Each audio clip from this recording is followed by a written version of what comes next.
Chapter 1 विद्युत क्षेत्र આજનો આપણો ટોપિક છે વિદ્યુત ક્ષેત્ર।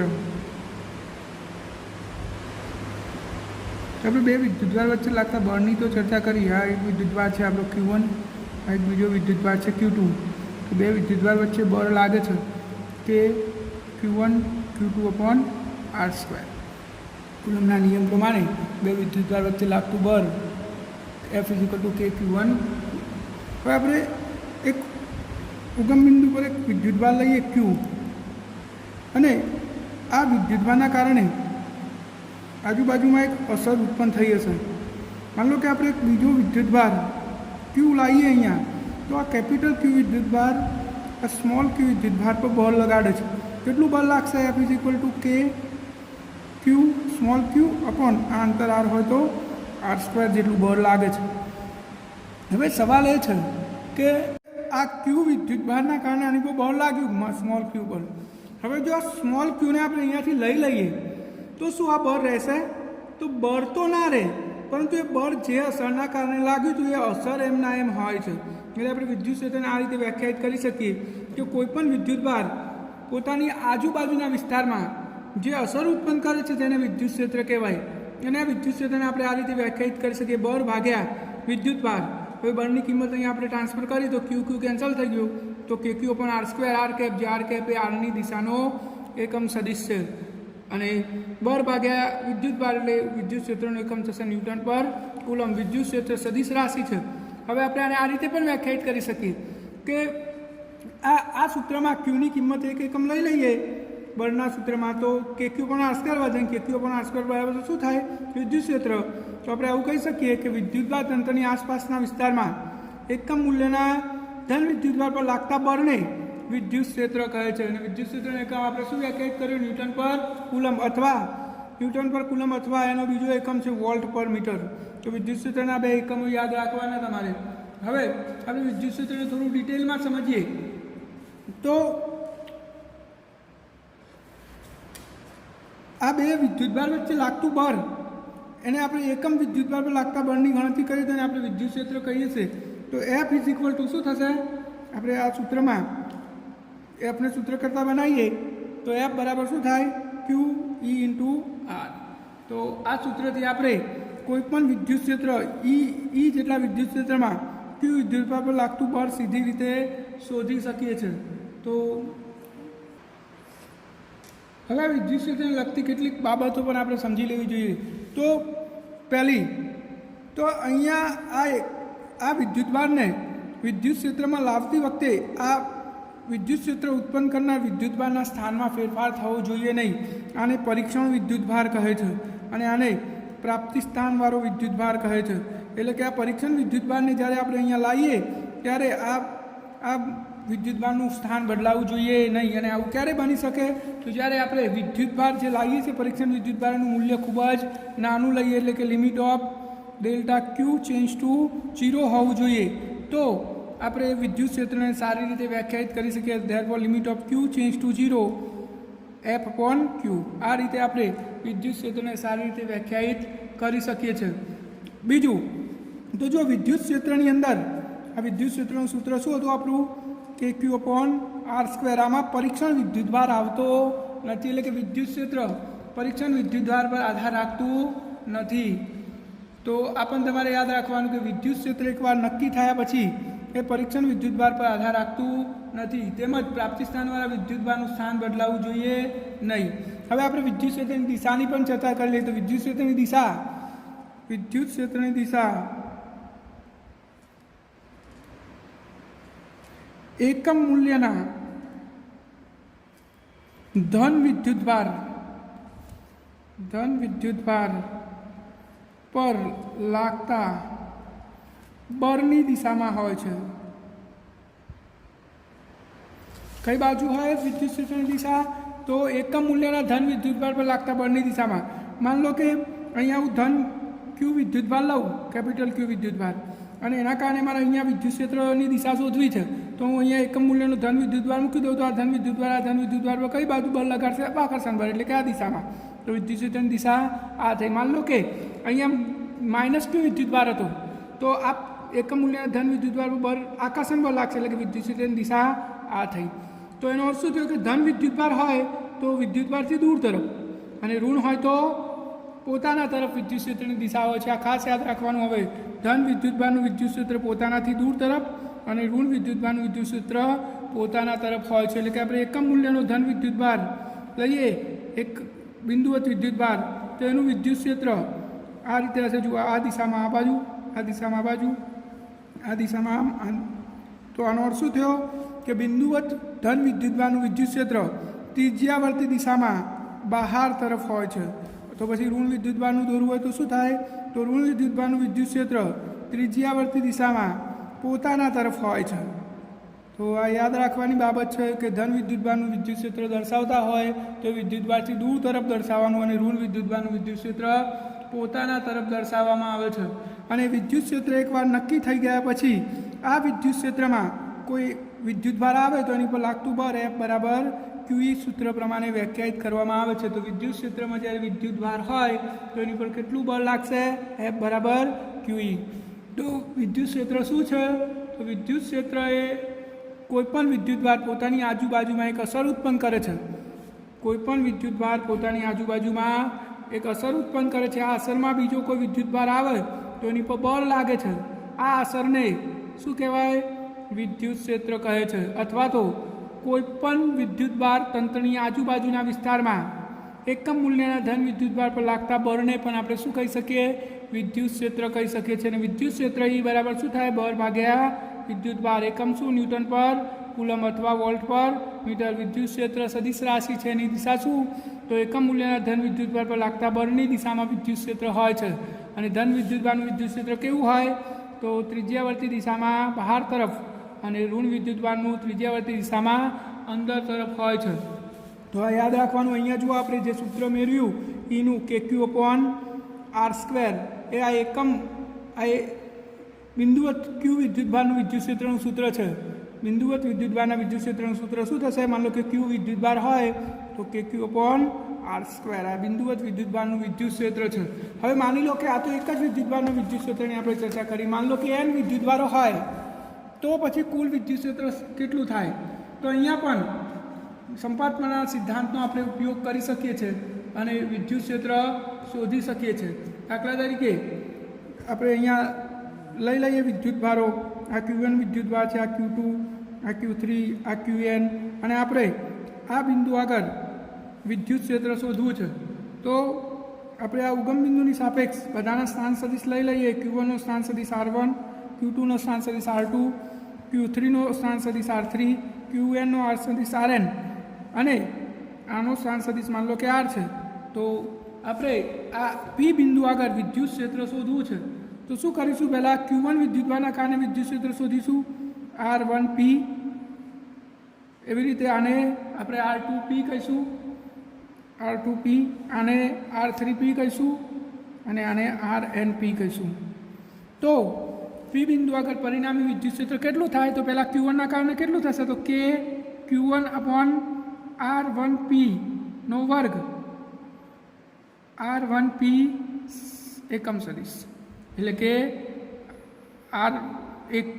એકથી Pની દિશાનો એકમ સદિશ E1 થયું. એવી રીતે E2 શું થાય? કે Q2/R2P એના મૂલ્યનો ઘન, R2P એકમ સદિશ. આ 2 થી Pની દિશાનો એકમ સદિશ. એવી રીતે 3ના કારણે અને છેલ્લે Nના કારણે કે Qn/RnP નો વર્ગ, RnP એકમ સદિશ. તો P બિંદુ આગળ પરિણામી વિદ્યુત ક્ષેત્ર શું થશે? તો પરિણામી વિદ્યુત ક્ષેત્ર E=E1 સદિશ પ્લસ E2 સદિશ અપ ટુ En સદિશ. આ બધી કિંમતો આપણે મૂકી દઈએ તો કે Q1/R1P નો મૂલ્યનો વર્ગ, R1P સદિશ, પ્લસ કે Q2/R2P મૂલ્યનો વર્ગ, R2P સદિશ અપ ટુ N સુધી. તો આવી રીતે આપણે જેવી રીતે બળ ગણતા હતા, એકથી વધારે વિદ્યુતભારના કારણે કોઈ વિદ્યુતભાર પર લાગતું બળ જેવી રીતે ગણતા, તેવી જ રીતે એકથી ઘણા વિદ્યુતભારોના કારણે કોઈ બિંદુ આગળ વિદ્યુત ક્ષેત્ર આપણે આ રીતે ગણી શકીએ છીએ. આને તમે સિગ્મા સ્વરૂપે પણ દર્શાવી શકો. તો E=KQI/RIP² sigma I=1 to N. તમે આ રીતે પણ બર ગણી શકો છો, R1 RIP એકમ સદિશ.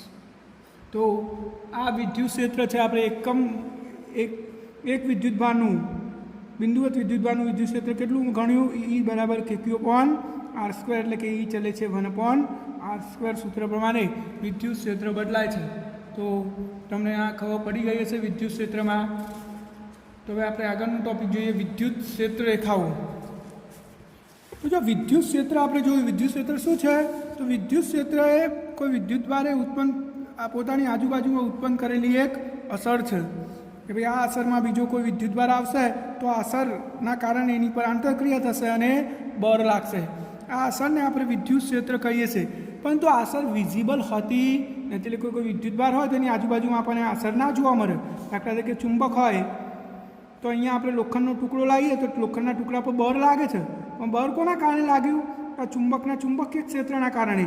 પરંતુ આ ચુંબકીય ક્ષેત્ર આપણને દેખાતું નથી. તો એવી જ રીતે કોઈ વિદ્યુતભારની આજુબાજુમાં કોઈ બીજો વિદ્યુતભાર આવે તો બળ લાગે છે, પરંતુ આ બળ કોના કારણે લાગ્યું એ અસર દેખાતી નથી. તો આ અસરની ચિત્રાત્મક રજૂઆત કરવામાં આવે તો એને વિદ્યુત ક્ષેત્ર કહે છે. એટલે આપણે શોર્ટમાં સીધી ભાષામાં એવું કહી શકીએ કે વિદ્યુત ક્ષેત્ર એટલે શું? તો વિદ્યુત ક્ષેત્ર એટલે વિદ્યુત ક્ષેત્ર રેખા એટલે વિદ્યુત ક્ષેત્રની ચિત્રાત્મક રજૂઆત. એને આપણે શું કહી શકીએ? વિદ્યુત ક્ષેત્ર કહી શકીએ. હવે મારે વિદ્યુત બિંદુવત ધન વિદ્યુતભારની ક્ષેત્ર રેખાઓ દોરવી હોય તો આનું ક્ષેત્ર કેવું હશે આપણે શોધવું હોય તો આપણે એક પરીક્ષણ વિદ્યુતભાર અહીંયા લાવીએ તો આ બે વચ્ચે લાગતું બળ શોધી દઈએ. અને બળની દિશા તો આ બે વચ્ચે લાગતા બળની દિશામાં હોય એટલે આ ધન છે, એ ધન તો આ તરફ. તો અહીંયા આપણને વિદ્યુત ક્ષેત્રનું મૂલ્ય મળી ગયું અને દિશા મળી ગઈ. અહીંયા એવું શોધવું તો અહીંયા પણ આ રીતે આવશે, અહીંયા શોધવું તો અહીંયા આ રીતે આવશે, આ બાજુ આ રીતે. તો આમ હું પરીક્ષણ વિદ્યુતભારનો ઉપયોગ કરીને દરેક બિંદુ આગળ વિદ્યુત ક્ષેત્રનું મૂલ્ય અને દિશા શોધી દીધી. તો સદિશ સ્વરૂપે તીરની લંબાઈ એનું મૂલ્ય અને તીરની નિશાની એની દિશા દર્શાવે છે. તો આ ધન વિદ્યુતભારનું વિદ્યુત ક્ષેત્ર થયું. એવી રીતે અહીંયા શોધું તો અહીંયા મૂલ્ય ઓછું આવશે એટલે આપણે નાના તીર દોરવા પડે. દિશા તો એના જ રહેશે ત્રિજ્યાવર્તી. તો આ રીતે ધન વિદ્યુતભારનું વિદ્યુત ક્ષેત્રની ક્ષેત્રરેખાઓ આપણે દર્શાવી શકીએ. એટલે કે આ ધન વિદ્યુતભારના વિદ્યુત ક્ષેત્રની ચિત્રાત્મક રજૂઆત છે. આ ચિત્રાત્મક રજૂઆત પરથી આપણે ઘણું બધું નક્કી કરી શકીએ. દિશા નક્કી કરી શકીએ, વિદ્યુત ક્ષેત્રની તીવ્રતા નક્કી કરી શકીએ. ઋણની દોરવી હોત તો શું કરો? આ ઋણ વિદ્યુતભાર છે તો હું અહીંયા ધન વિદ્યુતભાર લાવું તો હવે વચ્ચે લાગતું બળ તો મળી ગયું અને એની દિશા આકર્ષણ છે એટલે અંદર તરફ. તો ઋણ વિદ્યુતભારનું વિદ્યુત ક્ષેત્ર આ રીતે આપણે દોરી શકીએ છીએ. ઋણ વિદ્યુતભારનું વિદ્યુત ક્ષેત્ર ત્રિજ્યાવર્તી દિશામાં અંદર તરફ હોય છે. તો આ વિદ્યુત ક્ષેત્રની ચિત્રાત્મક રજૂઆત એટલે વિદ્યુત ક્ષેત્ર રેખાઓ. હવે આ વિદ્યુત ક્ષેત્ર રેખાઓ આપણે ચિત્ર દોર્યું તો ચિત્ર પરથી આપણને થોડી ઘણી માહિતી પણ મળવી જોઈએ. તો આપણે આ કોઈ એકમ મૂલ્યનો ધન વિદ્યુતભાર છે તો આનું વિદ્યુત ક્ષેત્ર હું અહીંયા દર્શાવી દઉં. ત્રિજ્યાવર્તી દિશામાં અહીંયા આપણે ધન લીધો છે તો બહાર તરફ હોય. તો અહીંયા વિદ્યુત ક્ષેત્ર આપણે દર્શાવીએ આ રીતે. તો આ વિદ્યુત ક્ષેત્ર રેખાઓ આમ દૂર તરફ જશે.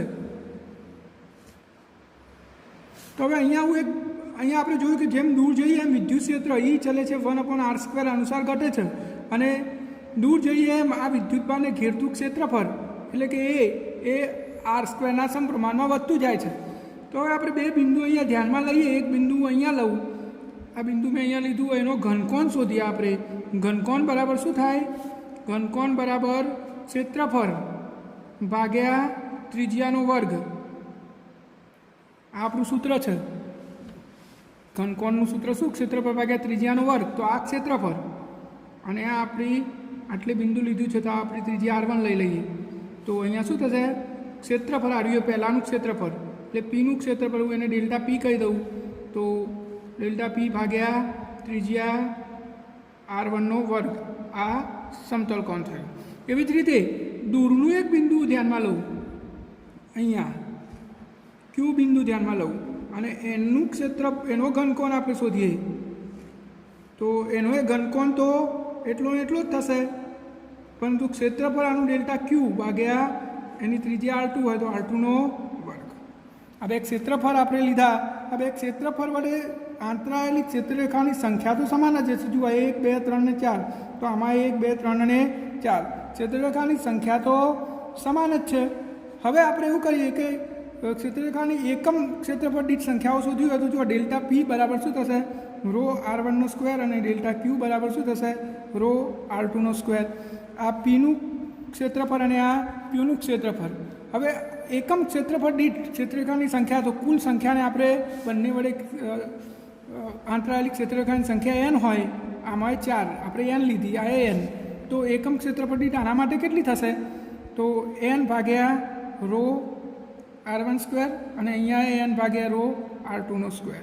તો જુઓ n બંનેમાં સરખો, સમતલ કોણ બંને માટે સરખો, તો ક્ષેત્રરેખાની સંખ્યા ચલે છે શું થશે? 1/r square. એનો અર્થ એ થયો કે જેમ જેમ દૂર જઈએ એમ ક્ષેત્રરેખાઓની સંખ્યા ઘટતી જાય છે. કોના અનુસાર? 1/r સ્ક્વેર અનુસાર. અને વિદ્યુત ક્ષેત્ર પણ 1/r સ્ક્વેર અનુસાર ઘટતું જાય છે. કે એનો અર્થ એ થયો કે E ચલે છે n. એટલે કે ક્ષેત્રરેખાની સંખ્યા એ વિદ્યુત ક્ષેત્રની તીવ્રતા દર્શાવે છે. જેટલી ક્ષેત્રરેખાઓ વધારે એટલું વિદ્યુત ક્ષેત્ર વધારે. એટલે કે જ્યાં ગીચ ક્ષેત્રરેખાઓ હોય ત્યાં વિદ્યુત ક્ષેત્ર વધારે હોય છે, અને જ્યાં છૂટી છવાઈ ક્ષેત્રરેખાઓ હોય ત્યાં વિદ્યુત ક્ષેત્ર ઓછું હોય છે. હવે આપણે અગત્યનો એક પ્રશ્ન જોઈએ જે વારંવાર પરીક્ષામાં પૂછાય છે. વિદ્યુત ક્ષેત્રની લાક્ષણિકતાઓ જણાવો. તો આ પ્રશ્ન તમારે ખાસ તૈયાર કરવાનો છે. વિદ્યુત ક્ષેત્રની લાક્ષણિકતાઓ જણાવો. આપણે વિદ્યુત ક્ષેત્રની લાક્ષણિકતાઓ લખી દઈએ. તો જો પહેલું, વિદ્યુત ક્ષેત્ર ધન વિદ્યુતભારમાંથી ઉત્પન્ન થાય અને ઋણ વિદ્યુતભારમાં અંત પામે છે. આપણે હાલ જ જોયું, ધન વિદ્યુતભારનું વિદ્યુત ક્ષેત્ર કઈ બાજુ દર્શાવવાનું? એનાથી દૂર, અને ઋણનું પોતાના તરફ. તો આ પહેલી લાક્ષણિકતા છે, યાદ રાખવાની અને તૈયાર કરી દેવાની આજે ને આજે. વિદ્યુત ક્ષેત્રની લાક્ષણિકતાઓ, વિદ્યુત ક્ષેત્રની ક્ષેત્રરેખાની લાક્ષણિકતાઓ જણાવો. તો વિદ્યુત ક્ષેત્ર ધન વિદ્યુતભારમાંથી ઉત્પન્ન થઈ અને ઋણ વિદ્યુતભારમાં અંત પામે છે. જો એક જ વિદ્યુતભાર હોય, માન લો કે એકલો ધન વિદ્યુતભાર છે, તો વિદ્યુત ક્ષેત્ર અનંત અંતરે અંત પામે છે. અને જો ઋણ વિદ્યુતભાર એકલો હોય તો અનંત અંતરેથી પ્રારંભ કરે છે. અનંત અંતરેથી ઉત્પન્ન થઈને ઋણ વિદ્યુતભારમાં આવે. અને ધન હોય તો ધનમાંથી ઉત્પન્ન થઈને અનંત અંતરે જાય. એટલે આપણે આવું કહી શકીએ કે એક જ વિદ્યુતભાર હોય તો અનંત અંતરે પ્રારંભે કાં તો અંત પામે છે. એક જ વિદ્યુતભારના કિસ્સામાં વિદ્યુત ક્ષેત્ર અનંત અંતરે પ્રારંભે કાં તો અંત પામે છે. તો આ એક લાક્ષણિકતા થઈ. શું થઈ? વિદ્યુત ક્ષેત્ર ધન વિદ્યુતભારમાંથી ઉત્પન્ન થઈને ઋણ વિદ્યુતભારમાં અંત પામે છે. એક વિદ્યુતભારના કિસ્સામાં વિદ્યુત ક્ષેત્ર અનંત અંતરે પ્રારંભે કાં તો અંત પામે છે. બીજી લાક્ષણિકતા, વિદ્યુતભાર વિહીન વિસ્તારમાં વિદ્યુત ક્ષેત્રને આપણે વિદ્યુત ક્ષેત્રરેખાને આપણે સરંગ વક્ર તરીકે દર્શાવી શકીએ છીએ. એમાં તૂટક રેખા દર્શાવવાની જરૂર નથી. આપણે નજીકના વિસ્તારમાં આવું કરીએ છીએ, આવી રીતે નાના નાના તીર દર્શાવતા જઈએ છીએ. પરંતુ દૂરના વિસ્તારમાં જ્યાં વિદ્યુતભાર હાજર ના હોય, એટલે કે વિદ્યુતભાર વિહીન વિસ્તારમાં વિદ્યુત ક્ષેત્રરેખાઓ આપણે તૂટ્યા સિવાય સતત વક્ર તરીકે લઈ શકીએ છીએ. આ બીજી લાક્ષણિકતા. ત્રીજી લાક્ષણિકતા, બે વિદ્યુત ક્ષેત્રરેખાઓ એકબીજાને ક્યારેય છેદતી નથી. માન લો કે આ એક વિદ્યુત ક્ષેત્રરેખા દર્શાવી, અમે બીજી દર્શાવી, અને આવી રીતે હું છેદાવું તો શું થાય? વિદ્યુત ક્ષેત્ર રેખા પર દોરેલો સ્પર્શક વિદ્યુત ક્ષેત્રની દિશા દર્શાવે છે. તો આ ક્ષેત્રરેખાને અનુલક્ષીને હું સ્પર્શક દોરું તો દિશા આ થઈ, અને આને અનુલક્ષીને સ્પર્શક દોરું તો આ થઈ. તો એક જ બિંદુ આગળ વિદ્યુત ક્ષેત્રની બે દિશા શક્ય નથી. તો આ ત્રીજી લાક્ષણિકતા શું થશે? બે ક્ષેત્રરેખાઓ કદી એકબીજાને છેદતી નથી. છેદે તો શું થાય? એક જ બિંદુ આગળ વિદ્યુત ક્ષેત્રની બે દિશા મળે, જે શક્ય નથી. અને છેલ્લી લાક્ષણિકતા, વિદ્યુત ક્ષેત્રરેખાઓ બંધ ગારો રચતી નથી. એટલે કે વિદ્યુત ક્ષેત્રરેખા અહીંયાથી ઉત્પન્ન થઈ ધનમાંથી, આમ ફરીને પાછી અહીંયા આવે એવું બનતું નથી. એટલે કે આ બંધ ગારો થયો, આવું ક્યારેય બનતું નથી. તો વિદ્યુત ક્ષેત્રરેખાની 4 લાક્ષણિકતાઓ ખાસ તૈયાર કરી દેવાની. પહેલી લાક્ષણિકતા, વિદ્યુત ક્ષેત્ર ધન વિદ્યુતભારમાંથી ઉત્પન્ન થઈને ઋણમાં અંત પામે છે. એક વિદ્યુતભારના કિસ્સામાં વિદ્યુત ક્ષેત્ર અનંત અંતરેથી પ્રારંભે કાં તો અંત પામે છે. વિદ્યુતભાર વિહીન વિસ્તારમાં વિદ્યુત ક્ષેત્રરેખા તૂટ્યા સિવાય સરંગ વક્ર તરીકે દર્શાવી શકાય. વિદ્યુત ક્ષેત્ર રેખાઓ એકબીજાને છેદતી નથી. છેદે તો એક જ બિંદુ આગળ બે દિશા મળે, જે શક્ય નથી. અને વિદ્યુત ક્ષેત્ર રેખાઓ ક્યારેય બંધ ગારા રચતી નથી. આ પ્રશ્ન IMP છે, તમારે તૈયાર કરી લેવાનો. હવે આપણે આગળનો ટોપિક જોઈએ, વિદ્યુત ફ્લક્સ. આ ફ્લક્સ એ વિદ્યુત ક્ષેત્રની એક લાક્ષણિકતા છે, જે તે બિંદુ આગળ વિદ્યુત ક્ષેત્રની તીવ્રતા નું મૂલ્ય દર્શાવવાનું કામ કરે છે. તો આપણે સમજી લઈએ વિદ્યુત ફ્લક્સ. તો આપણે અહીંયા એક સમાન વિદ્યુત ક્ષેત્ર ધ્યાનમાં લઈએ. આ દિશામાં આ ઈ છે અને અહીંયા હું એક એ જેટલું આડછેદનું ક્ષેત્રફળ ધરાવતું સમતલ ધ્યાનમાં લઉં જે વિદ્યુત ક્ષેત્રને સંપૂર્ણપણે લંબ છે. એટલે કે વિદ્યુત ક્ષેત્રનો ક્ષેત્રફળ સદિશ એ વિદ્યુત ક્ષેત્રની દિશામાં જ થશે. તો આપણે વિદ્યુત ફ્લક્સને વ્યાખ્યાયિત કરવું તો આ રીતે કરી શકીએ કે વિદ્યુત ક્ષેત્રમાં મૂકેલા પૃષ્ઠમાંથી પસાર થતી ક્ષેત્રરેખાની સંખ્યાને વિદ્યુત ફ્લક્સ કહે છે. તો ફાઈ બરાબર શું થશે? ઈ એ થાય. વિદ્યુત ક્ષેત્રમાં ક્ષેત્રને લંબ રૂપે મૂકેલા એટલે પૃષ્ઠ લંબ છે એટલે ક્ષેત્રફળ સદિશ વિદ્યુત ક્ષેત્રની દિશામાં જ થાય. તો વિદ્યુત ક્ષેત્રમાં ક્ષેત્રને લંબ રૂપે મૂકેલા પૃષ્ઠમાંથી પસાર થતી ક્ષેત્રરેખાની સંખ્યાને વિદ્યુત ફ્લક્સ કહે છે. તો ફાઈ બરાબર ઈ એ. હવે આ તો પૃષ્ઠ લંબ છે. માનો કે પૃષ્ઠ લંબ ના હોત અને પૃષ્ઠને આપણે થોડું વિદ્યુત ક્ષેત્ર સાથે ખૂણો બનાવતી દિશામાં મૂકી દીધું હોત તો આ રીતે એનો ક્ષેત્રફળ સદિશ થાત. આ વચ્ચે ખૂણો થીટા છે આ એ. તો પછી આપણે તો ક્ષેત્રની દિશાનો જ એ લેવો પડે. તો અહીંયા એનો શું ઘટક થશે? એ કોસ થીટા. આ એ અહીંયા છે, આ થીટા છે, તો આ ઘટક શું થાય? Cos theta. તો હવે ફ્લક્સ ફાઈ બરાબર શું થશે? ઈ એ કોસ થીટા. તો આપણે આને આ રીતે લખી શકીએ ઈ ડોટ એ. તો ફ્લક્સ ફાઈ બરાબર શું થશે? ઈ એ. જો ફ્લક્સ વિદ્યુત ફ્લક્સ અદિશ રાશિ છે અને એનું એકમ શું થશે? વિદ્યુત ક્ષેત્રનો એકમ વોલ્ટ પર મીટર અને વિદ્યુત ક્ષેત્રફળનો એકમ મીટર સ્ક્વેર. તો ફ્લક્સનો એકમ થાય વોલ્ટ ઇન્ટુ મીટર, અથવા આપણે વિદ્યુત ક્ષેત્રનો એકમ ન્યૂટન પર કુલમ લઈએ તો ન્યૂટન મીટર પર કુલમ આ એકમ થશે ફ્લક્સનો. તો આ તમારે ફ્લક્સ એટલે શું? તો વિદ્યુત ક્ષેત્રમાં લંબરૂપે મૂકેલા પૃષ્ઠમાંથી પસાર થતી ક્ષેત્રરેખાઓની સંખ્યાને શું કહેવાય? ફ્લક્સ કહે છે. તો ફાઈ બરાબર શું થશે? ઈ એ અથવા ઈ એ કોસ થીટા. હજુ આપણે આગળ થોડું સમજીએ તો માની લો કે આ તો આપણે સમાન વિદ્યુત ક્ષેત્ર ધ્યાનમાં લીધું અને આ એક ચોક્કસ આકારનું પૃષ્ઠ પણ ધ્યાનમાં લીધું. પણ જ્યારે પૃષ્ઠ અનિયમિત આકારનું હોય અને વિદ્યુત ક્ષેત્ર પણ અસમાન હોય તો હવે આનું ફ્લક્સ કેવી રીતે શોધી શકાય? તો આપણે શું કરીશું? અહીંયા એક સૂક્ષ્મ ક્ષેત્રફળ સદિશ લઈશું. માન લો કે ડેલ્ટા એ 1 લઈ લઈએ આપણે અને અહીંયા વિદ્યુત ક્ષેત્રનું મૂલ્ય E1 લઈ લઈએ. તો આ સૂક્ષ્મ પૃષ્ઠ માટે ફ્લક્સ કેટલું થશે? ફાઈ 1 બરાબર ડેલ્ટા ફાઈ 1 બરાબર E1 ડોટ ડેલ્ટા A1. એની બાજુમાં બીજો એક ક્ષેત્રફળ સદિશ સૂક્ષ્મ લઈ લઈએ તો E2 ડોટ ડેલ્ટા A2. તો કુલ ફ્લક્સ ફાઈ બરાબર શું થશે? E1 dot delta A1 plus E2 dot delta A2 આવી રીતે એન સુધી. અને આપણે સિગ્મા સ્વરૂપે દર્શાવીએ તો EI dot delta AI is equal I1 to N. અને જો આપણે અતિ સૂક્ષ્મ કરી દઈએ તો આ સરવાળો સંકલનમાં પરિણામે તો સંકલનમાં E ડોટ ડી. આ ફ્લક્સનું વ્યાપક સૂત્ર થઈ ગયું આખા કદ માટે. તો 0 થી V આખા કદ માટે આપણે આ રીતે ફ્લક્સ શોધી શકીએ છીએ. તો ફ્લક્સનું આ વ્યાપક સૂત્ર છે ફાઈ બરાબર સંકલનમાં E ડોટ ડી. હવે જો ધન વિદ્યુતભાર હોય એટલે કે ક્ષેત્રરેખાઓ બહાર આવતી હોય તો આ ફ્લક્સ ધન ગણવાનું. જો ક્ષેત્રરેખાઓ અંદર પ્રવેશતી હોય તો આ ફ્લક્સને ઋણ ગણવાનું. આ તમે યાદ રાખી શકો છો. તો વિદ્યુત ફ્લક્સમાં આપણે આટલું સમજવાનું છે. વિદ્યુત ક્ષેત્રને લંબરૂપે કલા પૃષ્ઠમાંથી પસાર થતી વિદ્યુત ક્ષેત્રરેખાઓની સંખ્યાને ફ્લક્સ કહે છે. અને ફ્લક્સ ફાઈ બરાબર ઈ એ કોસ થીટા. અને છેલ્લે વ્યાપક સૂત્ર શું થયું? સંકલનમાં E ડોટ ds. તો આને આપણે વિદ્યુત ફ્લક્સ કહીશું અને ફ્લક્સનો એકમ શું થશે? ન્યૂટન મીટર સ્ક્વેર પ્રતિ કુલમ અથવા વોલ્ટ ઇન્ટુ મીટર. આ આપણા વિદ્યુત ક્ષેત્રનો એકમ છે. હવે આપણે આગળનો ટોપિક જોઈશું વિદ્યુત ડાયપોલ. વિદ્યુત ડાયપોલ તો એકબીજાથી પરિમિત અંતરે રહેલા બે સમાન મૂલ્યના અને વિજાતીય વિદ્યુતભારો વડે બનેલા તંત્રને ડાયપોલ કહે છે. જો બે સમાન મૂલ્યના એવા સમાન મૂલ્ય વિજાતીય અને પરિમિત અંતર તો એક ધન હોય તો બીજો માઇનસ ક્યુ. અને આ બે વચ્ચે એક ફિક્સ અંતર હોવું જોઈએ, એક અંતર હોવું જોઈએ. બે એકબીજાની પર સંપાત થયેલા હોય તો આવા તંત્રને ડાયપોલ કહી શકાય નહીં.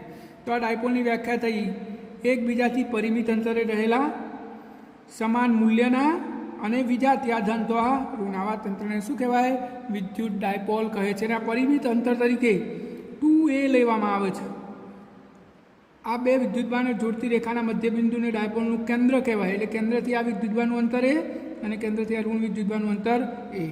આ બે વિદ્યુતભારને જોડતી કાલ્પનિક રેખાને ડાયપોલની અક્ષ કહેવાય અને એના લંબ દ્વિભાજકને વિષુવ રેખા કહે છે. તો ડાયપોલની વ્યાખ્યા એકબીજાથી પરિમિત અંતરે રહેલા સમાન મૂલ્યના અને વિજાતીય વિદ્યુતભારો વડે બનેલા તંત્રને ડાયપોલ કહેવાય. ડાયપોલ આ બે ડાયપોલ વચ્ચેનું અંતર 2a હોય. બે વિદ્યુતભારને જોડતી રેખાને અક્ષ કહેવાય, એના કેન્દ્રને ડાયપોલનું કેન્દ્ર કહેવાય અને એના લંબ દ્વિભાજકને વિષુવ રેખા કહે છે. અને આની dipole moment P is equal two 2aq વડે વ્યાખ્યાયિત કરવામાં આવે છે. જ્યાં પીને ડાયપોલ મોમેન્ટ કહેવાય. શું કહેવાય? Dipole moment. ડાયપોલ મોમેન્ટ સદિશ રાશિ છે અને જેની દિશા -q થી +q વિદ્યુતભાર તરફની હોય છે. વિદ્યુત ક્ષેત્રની દિશા આપણે શું લીધી? ધનમાંથી ઉત્પન્ન થાય અને ઋણમાં ખતમ, એટલે ધનથી ઋણ. પરંતુ ડાયપોલ મોમેન્ટની દિશા શું થશે? ઋણથી ધન વિદ્યુતભાર તરફની હોય છે અને એનું મૂલ્ય 2aq એટલે કે બે વિદ્યુતભાર વચ્ચેનું અંતર ગુણ્યા વિદ્યુતભારનું મૂલ્ય. આ ડાયપોલ મોમેન્ટ છે. હવે આ ડાયપોલ મોમેન્ટ એટલે કે આપણા માટે એક તંત્ર બની ગયું. આપણે એકાકી વિદ્યુતભાર એક વિદ્યુતભારનું વિદ્યુત ક્ષેત્ર શોધ્યું કે q પણ r², પરંતુ હવે આ તો એક તંત્ર બની ગયું. તો આ તંત્રના વિદ્યુત ક્ષેત્રનો આપણે અભ્યાસ કરવાનો છે. તો આ પ્રશ્ન પણ મોસ્ટ IMP છે. ડાયપોલ, આ ધન વિદ્યુતભાર, આ ઋણ વિદ્યુતભાર, આ ડાયપોલની અક્ષ કહેવાય. આ બે વિદ્યુતભારને જોડતી કાલ્પનિક રેખા અને આ વિષુવ રેખા કહેવાય. આ શું છે? અક્ષ. આ વિષુવ રેખા. આ બંને ઉપર આપણે વિદ્યુત ક્ષેત્ર શોધવાનું છે. એટલે કે અહીંયા કોઈ બિંદુ આગળ અને આ વિષુવ રેખા આગળ કોઈ બિંદુ આગળ. તો આ મોસ્ટ IMP પ્રશ્ન છે. ડાયપોલની પહેલાં અક્ષ ઉપર આપણે વિદ્યુત ક્ષેત્ર શોધીએ. તો અહીંયા આપણે એક ડાયપોલ મૂકેલી છે. આ ડાયપોલના કેન્દ્રથી r અંતરે રહેલું આ P બિંદુ છે અક્ષ ઉપર. આ P બિંદુ આગળ આપણે વિદ્યુત ક્ષેત્ર શોધવું છે. તો અહીંયા વિદ્યુત ક્ષેત્ર કોણ ઉત્પન્ન કરશે? તો આ ધન વિદ્યુતભાર અને આ ઋણ વિદ્યુતભાર. ચલો આને ઋણ લઈએ, આને ધન લઈએ. તો આ બંને વિદ્યુતભાર અહીંયા વિદ્યુત ક્ષેત્ર ઉત્પન્ન કરશે. તો અહીંયા આપણે સંપાતપણા સિદ્ધાંતનો ઉપયોગ કરીને શોધી શકીએ. એટલે કે ધન qથી આ અંતર કેટલું થશે? r + a થાય. આટલું r અને આટલું a. તો r + a અને ri વિદ્યુતભારથી આ અંતર કેટલું થશે? તો આખું rમાંથી આ a બાદ કરી દો તો r - a. હવે અહીંયા વિદ્યુત ક્ષેત્ર કોણ ઉત્પન્ન કરશે? તો -q અને +q બંને વિદ્યુત ક્ષેત્ર ઉત્પન્ન કરશે. તો પહેલાં -qનું ગણી લઈએ. તો -i બરાબર -kq/r+a² r cap. r cap શું છે? તો વિદ્યુત ક્ષેત્રની દિશાનો એકમ સદિશ, એટલે કે -q થી પીની દિશાનો એકમ સદિશ. એવી જ રીતે E પ્લસ ગણીએ તો આ +q ના કારણે વિદ્યુત ક્ષેત્ર કેટલું થશે? kq/r-a² r cap. આ વિદ્યુત ક્ષેત્ર થઈ ગયું. હવે કુલ વિદ્યુત ક્ષેત્ર કેટલું? જો આનું આટલું, આનું -qનું આટલું અને +qનું આટલું. તો કુલ વિદ્યુત ક્ષેત્ર કેટલું થાય? તો E બરાબર બંનેનો સરવાળો kq/r-a² kq/r+a² r કેપ. તો અહીંયા આપણે કોમન કાઢીને કેલ્ક્યુલેશન કરી દઈએ તો આપણો જવાબ આવશે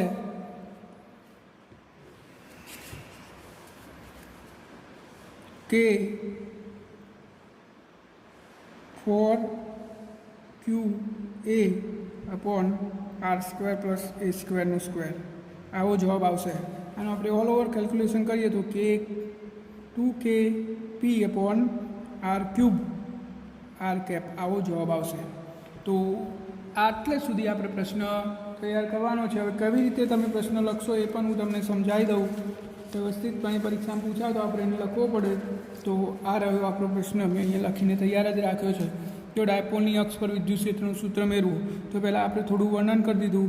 આકૃતિમાં એક ડાયપોલ દર્શાવેલી છે અને આના કેન્દ્રથી r અંતરે P બિંદુ આગળ વિદ્યુત ક્ષેત્ર શોધવું છે. તો હવે આપણે -qના કારણે વિદ્યુત ક્ષેત્ર શોધ્યું. તો કેટલું આવ્યું? -kq/a+r² p cap. p cap શું છે? -q થી +qની દિશાનો એકમ સદિશ, એટલે કે આ દિશાનો એકમ સદિશ છે. તો આપણે એ લખી દીધું. હવે આ +qના કારણે વિદ્યુત ક્ષેત્ર આટલું આવ્યું. હવે પી આગળ પરિણામી ક્ષેત્ર બંનેનો સરવાળો કરી દીધો। જો અહીંયા મેં કિંમતો મૂકી દીધી કે ક્યુ કોમન કાઢી લીધો તો આટલું વધ્યું। હવે આપણે ચોકડી ગુણાકાર કરીએ, આ રહ્યું અહીંયા ગુણાઈ જશે ને આ રહ્યું અહીંયા, તો ગુણી દીધું, આ બંને કૌંસનું વિસ્તરણ કરી દીધું તો વધ્યું શું આટલું, તો આ બધું ભેગું કરી દીધું મેં। તો 2AQ બરાબર, જો પી બરાબર મેં 2AQ મૂકી દીધું ડાયપોલ મોમેન્ટનું મૂલ્ય, તો આમાંથી 2AQની જગ્યાએ પી મૂકી દીધું તો આટલું વધ્યું 2kPr/r² પી કેપ। હવે જો આર ખૂબ જ મોટો હોય એની સાપેક્ષમાં તો આપણે આરને અવગણી લઈએ, તો એને અવગણી લઈએ તો આરની 4 ઘાત થઈ, તો આરની 4 ઘાત અને ઉપર એક આર તો કેન્સલ થઈ ગયું, તો વધ્યું શું 2kP/r3। ધેરફોર ઈ ચલે છે 1/r3। આનો અર્થ શું થયો કે ડાયપોલની અક્ષ પર વિદ્યુત ક્ષેત્ર 1/r3 અનુસાર ઘટે છે, જ્યારે પેલા બિંદુવત વિદ્યુતભારનું વિદ્યુત ક્ષેત્ર ઈ ચલે છે 1/r² અનુસાર ઘટતું હતું, જ્યારે ડાયપોલનું વિદ્યુત ક્ષેત્ર 1/r3 અનુસાર ઘટે છે। તો તમે વિડીયો પોઝ કરીને આ પ્રશ્ન લખી લેશો, જેથી કરીને તમને તૈયાર કરતા ફાવે।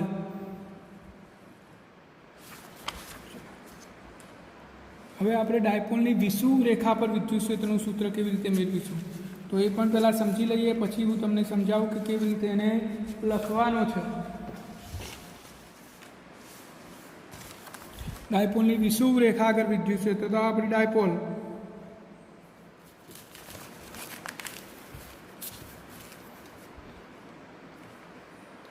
ધન વિદ્યુતભાર અને આ ઋણ વિદ્યુતભાર। અહીંયા આપણે આ ડાયપોલની વિષુવવૃત્ત રેખા દોરી, આપણે આ બિંદુ આગળ વિદ્યુત ક્ષેત્ર શોધવું છે, આ ડાયપોલનું કેન્દ્ર। તો આર અંતરે ઓથી આર અંતરે પી બિંદુ આગળ વિદ્યુત ક્ષેત્ર શોધવાનું છે। આ ધન વિદ્યુતભાર છે તો ધનનું વિદ્યુત ક્ષેત્ર પોતાનાથી દૂર તરફ આ ઈ પ્લસ, અને આ ઋણ વિદ્યુતભાર છે તો પોતાનું વિદ્યુત ક્ષેત્ર પોતાના તરફ, એટલે આ વિદ્યુત ક્ષેત્ર ઈ માઇનસ આ દિશામાં આવશે। હવે આ ખૂણાઓ આપણે થીટા લઈ લઈએ તો આ પાયથાગોરસના નિયમ પ્રમાણે આ શું થશે, a² + r² ની 1/2 ઘાત, એવી જ રીતે આ એટલું જ થશે। હવે આપણે બંને વિદ્યુત ક્ષેત્રના મૂલ્યો ગણી લઈએ તો પહેલાંનું વિદ્યુત ક્ષેત્રનું મૂલ્ય શું થશે, ઈ પ્લસ કે ક્યુ ખાલી મૂલ્ય ભાગ્યા આનો વર્ગ। હવે આ તો વર્ગમૂળમાં છે, એનો વર્ગ કરો તો વર્ગમૂળ જતું રહે એટલે a² + r² વધ્યો। એવી રીતે ઈ માઇનસનું મૂલ્ય શોધો તો એનું એક કે ક્યુ મૂલ્ય જ શોધીએ એટલે માઇનસ નહીં લખતા, આ અંતરે એટલું ને એટલું જ થાય, તો a² + r²। આ બંનેના મૂલ્યો શોધી દીધા। હવે આપણે એના ઘટકો વિચારવા પડે, આ ઈ પ્લસ આ દિશામાં છે ને ઈ આ માઇનસ દિશામાં, જો આ થીટા છે તો આ થીટા થાય, તો આ ઈ પ્લસ કોસ થીટા થશે, અને આ ઈ માઇનસ સાઇન, આ ઈ પ્લસ સાઇન થીટા થશે। આ ઈ પ્લસના બે ઘટકો થઈ ગયા। એવી જ રીતે આ યુગ્મ કોણ થાય તો આ એ ઝેડ થાય, અરે થીટા થાય, તો આ ઈ માઇનસ છે તો આ શું થશે, ઈ માઇનસ કોસ થીટા, અને આરે ઈ માઇનસ સાઇન થીટા। જો હવે અહીંયા આ બિંદુની સાપેક્ષ ઘટકો જોઈએ તો ઈ સાઇન થીટા ઉપર તરફ અને ઈ માઇનસ સાઇન થીટા નીચે, E minus is equal to E plus, બંનેના મૂલ્યો સરખા છે અને બંને વિરુદ્ધ દિશામાં આવ્યા તો આ ઈ સાઇન થીટા ઘટકો એકબીજાની અસરને નાબૂદ કરી દેશે, અને આ બે ઈ કોસ થીટા ઘટકોનો શું થાય, સરવાળો। તો કુલ વિદ્યુત ક્ષેત્ર શું થશે, ઈ પ્લસ કોસ થીટા પ્લસ ઈ માઇનસ કોસ થીટા, આ બંને કોસ થીટા ઘટકોનો સરવાળો। હવે અહીં એકમ સદિશ દર્શાવું પી કેપ, તો જુઓ પરિણામી વિદ્યુત ક્ષેત્ર આ દિશામાં આવશે, આ બંનેનું પરિણામી વિદ્યુત ક્ષેત્ર આ દિશામાં આવશે, અને ડાયપોલ મોમેન્ટની દિશા આ છે ઋણથી ધન, તો બે એકબીજાને વિરુદ્ધ થયા એટલે અહીંયા આપણે નિશાની શું મૂકવી પડે, માઇનસ। હવે આપણે કિંમતો મૂકી દઈએ તો કોસ થીટા કોમન કાઢ લઈએ, માઇનસ આ ઈ પ્લસની કિંમત KQ/a² + r², અને પહેલાંની એ કિંમત KQ/a² + r², અને કૌંસ બહાર P cap cos theta P cap, આટલું વધ્યું। આ વખત તો બે વખત થઈ ગયું, માઇનસ 2 વખત KQ/a² + r², અને કોસ થીટા પી કેપ। હવે કોસ થીટા આપણે આ ત્રિકોણમાં કોસ થીટા લઈએ તો પાસેની બાજુ એ ભાગ્યા કર્ણ, તો પાસેની બાજુ જુઓ અહીંયા શું વધ્યું,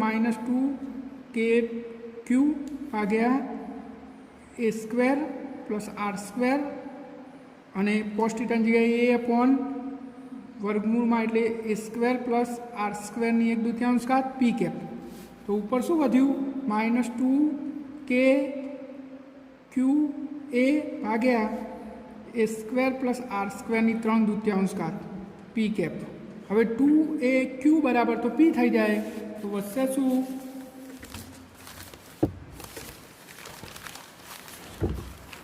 બરાબર માઇનસ KP અપોન એ સ્ક્વેર પ્લસ આર સ્ક્વેરની 3/4 ઘાત પી કેપ. હવે જો આર ખૂબ જ મોટો હોય તો એને આપણે એવું ગણી શકીએ, તો જવાબ થશે માઇનસ KP અપોન આર ઘન પી કેપ, એટલે કે ઈ ચલે છે 1/r ઘન. અહીંયા પણ વિદ્યુત ક્ષેત્ર અંતરના ઘનના વ્યસ્ત પ્રમાણમાં છે. આ વિષુવ રેખા પર અક્ષ ઉપર આવું હતું, તો આપણે વ્યાપક રીતે આવું કહી શકીએ કે ડાયપોલનું વિદ્યુત ક્ષેત્ર અક્ષ ઉપર અને વિષુવ રેખા પર બંને પર આર ઘન અનુસાર ઘટે છે.